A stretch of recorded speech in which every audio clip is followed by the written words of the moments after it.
أنا رندا مجدي ودي شوية فضفضة. عارفين الجملة بتاعت اللي بتزرعه بتحصده؟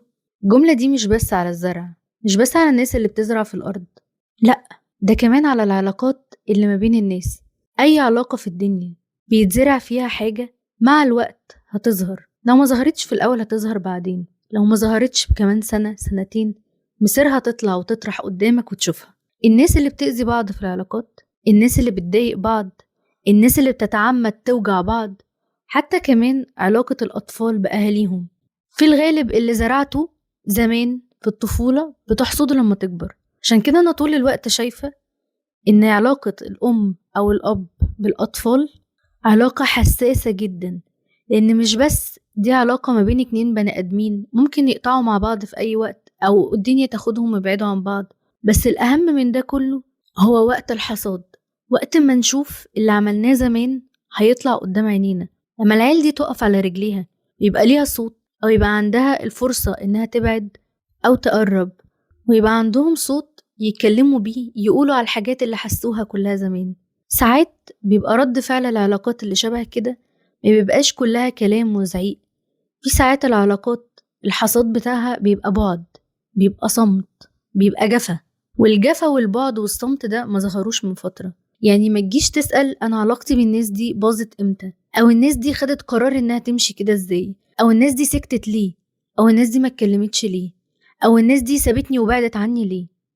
كل حاجة لو بصيت لها هتلاقي لها أساس، وهتلاقي لها مراحل. مرحلة النبتة، لما ابتديت تتعرف أو لما ابتديت تقرب من حد أو لما ابتديت تربي عيالك، دي البداية. المراحل اللي بتسقي فيها الزرعة دي وبتهتم بيها، وطريقة تعامل مع الزرعة دي، وانت اخترت تزرع ايه بالظبط كمان. ما هو ما يجيش حد يقول أنا كنت بهتم وباخد بالي وبركز أو بعمل أو ضحيت عشان خاطر ولادي. ما هو انت في الأول زرعت ايه؟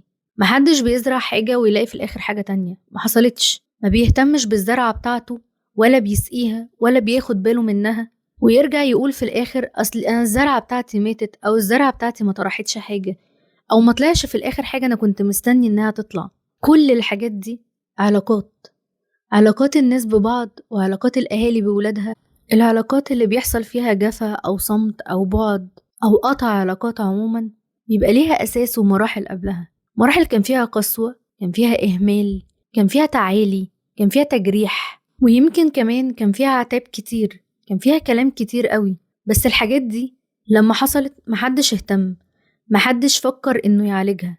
حتى على الأقل لما نلاقي في الآخر إن الزرعة بتاعتنا بعد ما زرعناها زرعة كويسة واهتمينا بيها وركزنا وسألنا الناس وخدنا بكل الإرشادات اللي ممكن تساعدنا علشان الزرعة بتاعتنا دي تكبر وتبقى أحسن وتبقى كويسة، واهتمينا قوي وراعينا ربنا قوي في الزرعة دي، بعد كل ده لو ماتت، لو وقعت، لو باظت، دي حاجة مش في إيدينا.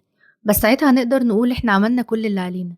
هي كده كده برضو العلاقات، الناس اللي بتعمل اللي عليها بتحاول وبتعافر وبتطلع أعذار وبتتكلم وبتتناقش وبتعاتب بدل المرة 2 و3 و4، بس في الآخر لو مفيش اهتمام، لو مفيش تقدير، خلاص مع الوقت كل حاجة بتموت، كل حاجة بتخلص. اللي هيقدر يعاتب مرة مش هيقدر يعاتب التانية.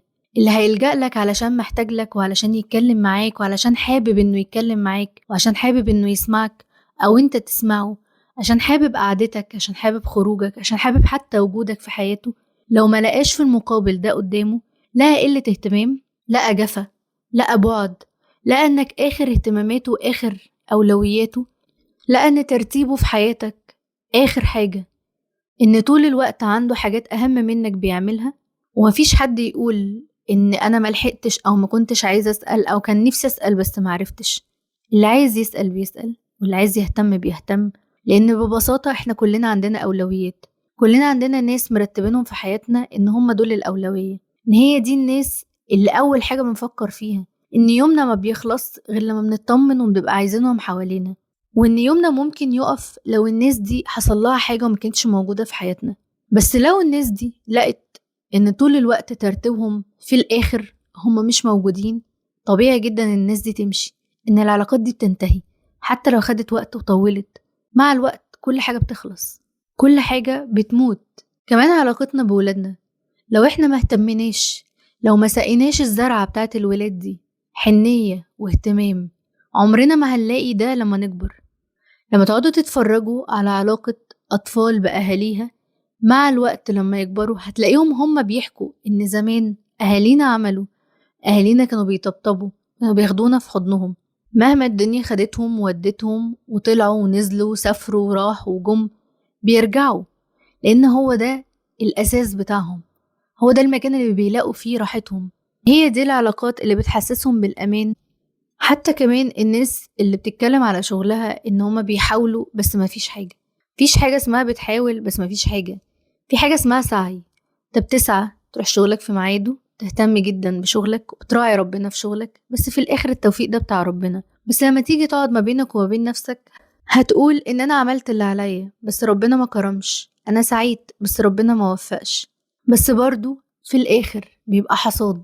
هنلاقي ان في الغالب بعيدا عن توفيق ربنا ولطف ربنا انه ممكن يمنع عننا حاجة معينة احنا شايفينها ان هي نعمة، او ان حاجة احنا شبطانين فيها وماسكين فيها ان لا هي دي راحتي، هي ده انبساطي، ده المكان اللي انا بنبسط فيه، ده المكان اللي انا بنجح فيه، هي دي العلاقة اللي انا بحبها، هما دول الناس اللي انا بحبهم.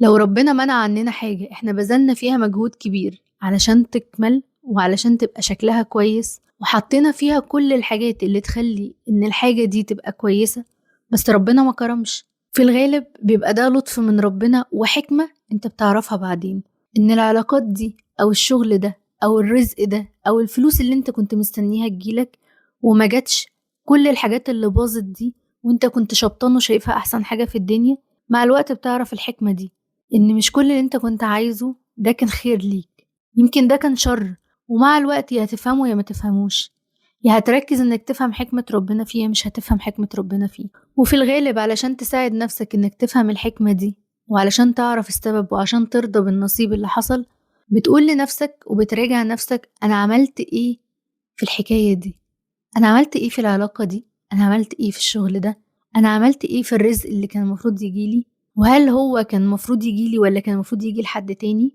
وانت بقى عمال تحسب كل الحسابات دي، بتحسب مع نفسك انت عملت ايه، هو ده الوقت بالظبط اللي هتقول فيه انا راضي ومبسوط بالنصيب اللي حصل لي، يا هتبقى معترض لان وانت بتراجع وبتحسب مع نفسك هتلاقي ان انت قصرت او غلطت. وعشان اللحظة دي لما تيجي وتبقى راضي ومقتنع، ووقت ما تلاقي ان النصيب مش في الحاجة اللي انت شبطان فيها، خليك مستعد دايما من الأول إنك تعمل اللي عليك. اعمل اللي عليك في علاقتك مع الناس اللي حواليك، اعمل اللي عليك في علاقتك بولادك، اعمل اللي عليك في شغلك، اعمل الالتزامات اللي لما تخليك تقعد وانت بتحاسب تلاقي ان خلاص ده نصيب، عملت كل اللي عليا بس في الآخر ده نصيب. الخلاصة ان قبل ما تقعد تسأل ايه الحصاد اللي طلع لي ده، ايه الزرعة اللي طلعت لي دي، ايه النتيجة الوحشة قوي دي، ايه العلاقات اللي باظت دي، وايه الناس اللي مشيت وسابتني دي، وايه الناس اللي بعدت، وايه عيالي تربيتهم دول، وايه الشغل مشي ليه ولا الشغل وقف ليه. راجع نفسك شوية وانت بتزرع عملت ايه، ولحد ما النتيجة دي ظهرت قدامك كل الفترة دي انت كنت بتعمل ايه، عشان ببساطة كل اللي بتزرعه هو بالظبط اللي بتحصده.